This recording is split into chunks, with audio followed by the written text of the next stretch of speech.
On defense, I said Miles Jack, man. I think since he's been here, you see the leadership. To me, he is that calming presence at that inside linebacker position. He makes me feel a lot more comfortable while we've been transitioning and trying to figure out what's the best combination, who's the best guy to play next to him, whether it was Devin Bush, Robert Spillane, or even of lately, Mark Robinson.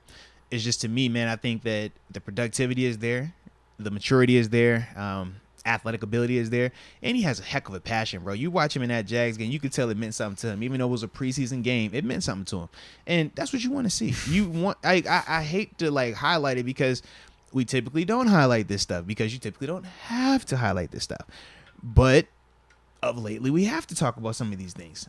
To me, man, seeing Miles' passion, seeing how it means something to him, even though it's preseason, seeing how he wants to make every play that he's out there, I just love that, man. And to me, I think that that's going to continue to be contagious, especially in the season. And I think that at times, especially early on, you're going to need that. You're going to need that person that can, say, everybody, yo, I got this. Let's chill. Like, follow me. I think that he can bring you that while we're still figuring out some things. Yeah, this one was like the Pickett versus Pickens one, where I was going back and forth between either Miles Jack or Mark Robinson. Ooh, yeah, absolutely. The tough part with both of them is I used the whole in-game play for Pickett and Pickens, whereas Mark Robinson and Miles Jack, they both have the in-game. So since you did Miles Jack, I'll just say Mark Robinson. There we go. Okay. Because way more of a surprise versus Miles Jack. Because Miles Jack, holy hell, like, I called him a top 10 linebacker heading into this season. I thought he was on those fringes no matter what.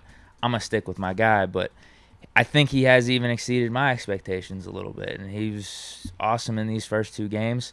Obviously, the leader of this defense, which is what we were looking for whenever we signed him. So that's clear cut. We have no doubt about him and what he's going to do. But Mark Robinson, now he's an X factor. I mean, we draft him as a 7th rounder. Yeah. Man, sometimes those are throwaway picks. You really don't know what you're going to get. But we hit with Trey Norwood last year. Yeah. And, man, again, just give props to the front office finding this dude. We're already talking about him in one training camp as a 7th-round rookie, potentially being a starter for week 1. Yeah. Had the game-winning strip sack that led to Pickett's game-winning drive in the first game. He had the game-saving tackle. You know they missed that field goal. He makes the tackle on the screenplay. No, it was Carlins Patel. Excuse me on that. He's the other dude I want to talk about. Love what I saw from Carlins as well.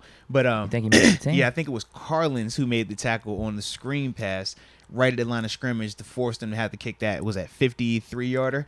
Whereas if he catches that, falls forward, catches that, gets a couple of yards, it's a different kick. Yeah, but I definitely like that. But no, Carlins, he was another one that I considered as well, man.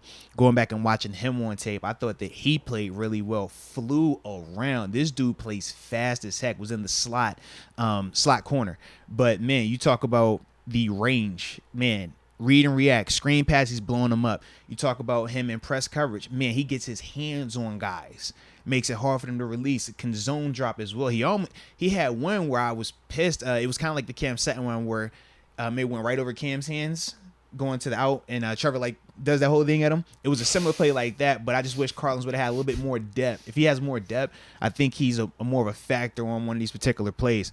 But I also liked on the play where I think it was KZ, Justin Lane, and I think Buddy Johnson were the 3 guys that missed the tackle.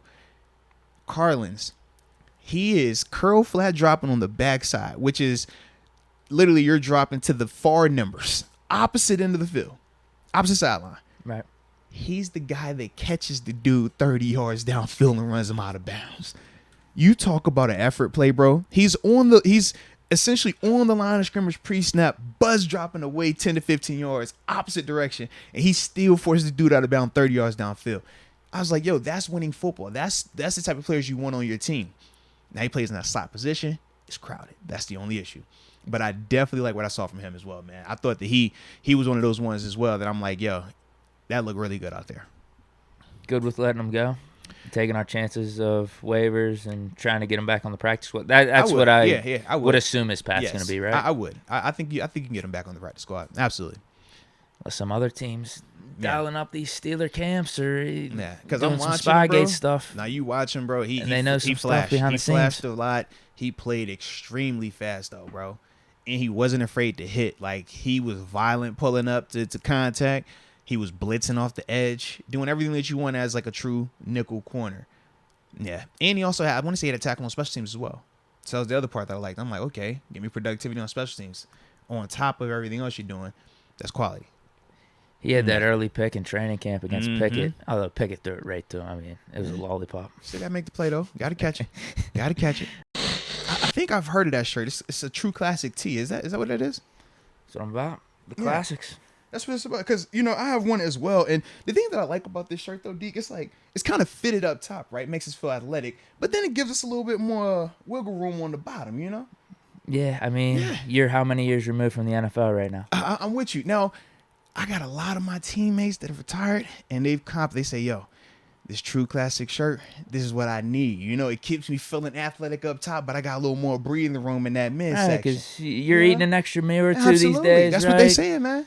That's what they saying. Having some wine on occasion. But living the life. So, you need a shirt that could kind of conform to your new lifestyle. And make you look good still, too. Well, I was going to say, shout out to the colors, too, because with these colors, bro, they kind of go with everything, man. And also with true classic tees, man, you got short sleeve shirt, long sleeve shirts, hoodies, zip hoodies, pants, joggers, chinos, like everything that you're looking for in terms of comfortability. So when you're watching these games on Sunday, you can feel good, look good.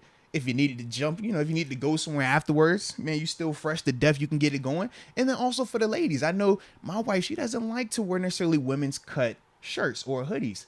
So when you're talking about this type of material with true classic tees, man, this is where you want to go. But more importantly, Deke, if we're going to talk about them, we got to have a promo code. And it's simple. Promo code is MOATS. You use that, you'll get 25% off of your purchase. And for those that spend over $100 on their website with this promo code MOATS, you will get free shipping as well. So stop wasting time, man. Check them out. The link's right there. And yeah, man, look good. Feel good, baby. Stay classic. It's that simple.